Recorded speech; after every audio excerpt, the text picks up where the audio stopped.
So. All right, so I'm Scott Koegler, and I'm with Krista Thomas of Open Calais and Thomson Reuters. Overall, what I'm trying to get to is where's the money? We've been talking about semantics and the technology underpinnings and all the stuff that has to go on in the library stuff and ontologies and all, but at some point it needs to bubble up and somebody has to get ROI out of this stuff, otherwise it's just going to die. Yeah. So maybe we can talk about that a little bit. Yeah. Well, it's interesting. I think, there's two ways to look at money. There's cost savings. Right. And then there's actually, increased revenue or even for publishers, maybe that's increased click-through and greater loyalty and more engagement for your readers. So trying to all the monetizable activities that you have on your web.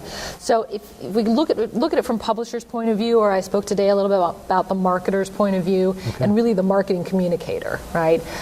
Today, some of the challenges we have with trying to get our story out, being responsible for marketing our own content as marketers and communicators.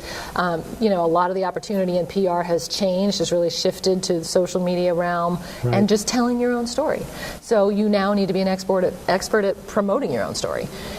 So looking at that, we're all marketing content, whether you're a PR person, you're a marketer, you're a social media expert, or you're a publisher. That's where Open Calais and some of the other extraction engines we talked about today can really come in and help. Okay.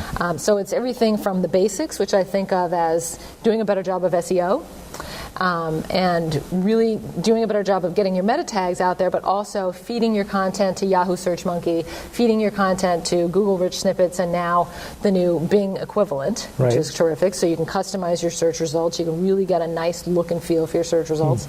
And that's really kind of a basic piece of it. And the next level of that is really your reader engagement. So how do you do your recommendations, your reader recommendations? So once you've caught them and brought them to your site, you brought them in. What, right? How do I keep them there and keep them engaged, or get them clicking around and really enjoying the site and making the most of it? And so some of that is about recommendations, and more by this author, and some of the semantic intelligence behind can help drive that for you automatically. Automatically pull up sidebars that pull in the recommended reading. And then the other thing we can really help with is topic pages. So automatically assembling that really terrific topic hub for the big breaking story, like the Apple tablet today or tomorrow morning. And having that complete surround sound feeling, and which the search engines also love, because that's a terrific, expert content type experience. So that helps really keep your reader engaged. So those are some of the pieces that we see people working on.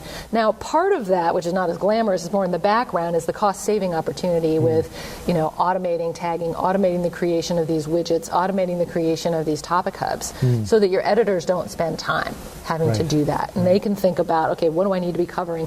Do the creative work that they're hired to do, and not kind of this editorial content operations work that they don't enjoy. And if you're doing more with less in terms of staff, like when most of us are, that can really help. The next stage of more sophisticated and advanced work we're talking about is creating brand new content experiences.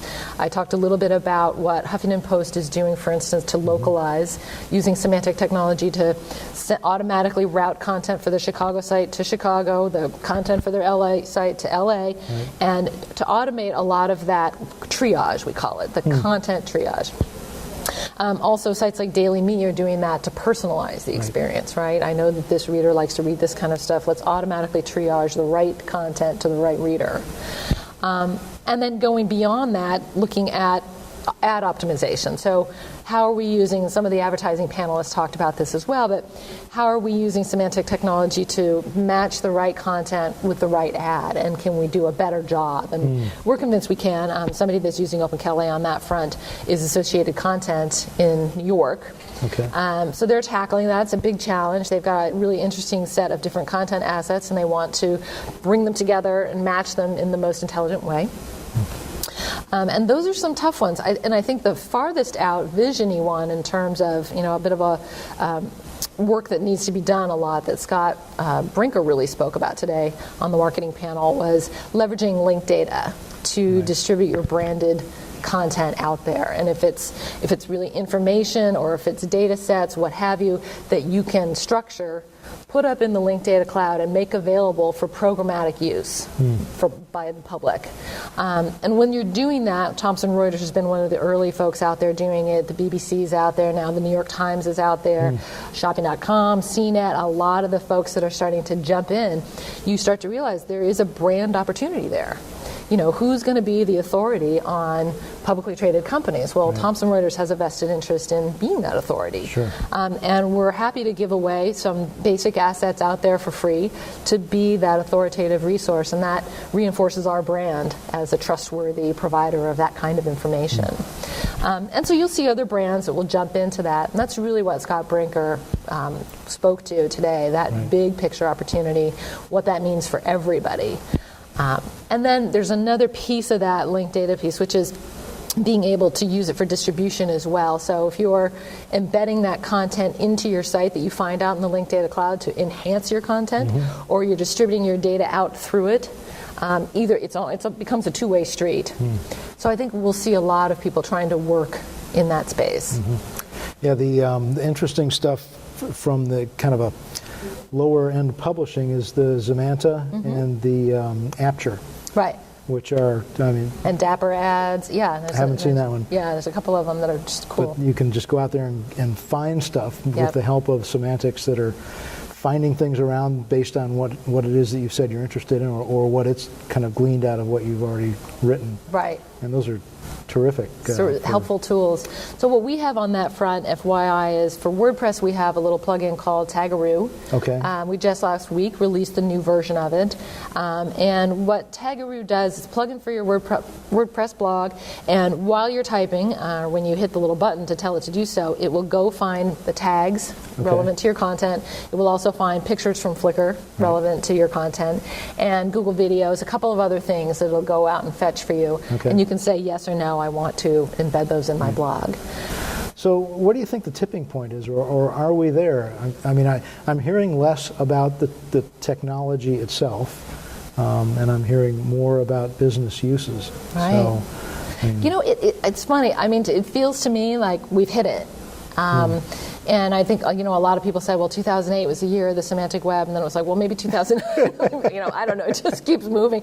But honestly, I think we've hit a kind of critical mass of these early adopter base, but they're getting the advantage of it while other folks, are just kind of not yet. Just wondering what's happening. Like, wow, Yeah.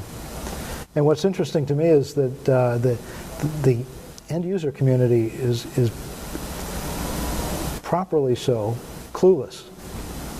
Well, and the reader shouldn't care or know, That's right? what I mean. It's like all of a sudden, here's all this more interesting related information that's available, and it probably doesn't really occur to anyone to say, well, how did that get there? Right. Did somebody really go through and research this and pull it up? Or it's just better, and I don't know why I like this site so much more, but I do. Yeah. So I'm there more. Right. I kind of look at this as it reminds me of back in the day with search engine optimization. When everybody was just learning about the tools, or even early days with search engine marketing, you didn't necessarily know. People outside the industry didn't know why all of a sudden some sites were so prominent in their search results, but they thought, oh, okay, well, that was easy. I seem to have found exactly what I'm looking for. But meanwhile, it spawned an entire industry. So, I'm seeing parallels in that, and I'm seeing kind of the webmaster community and the developer community start to say, okay, is this another opportunity for me to get an advantage? Right. And speaking about search engine and SEO and that whole industry out there, do you see that semantics may supplant that? I don't know if they'll supplant it as much as build on it, because I see it very much in the same vein of activity and a way of thinking. Well, terrific. Yeah, well, thank you so much, Scott. Oh, yeah, thank you. Thanks for having me. So, nice to see you again, and good conference. All right, thanks. Okay.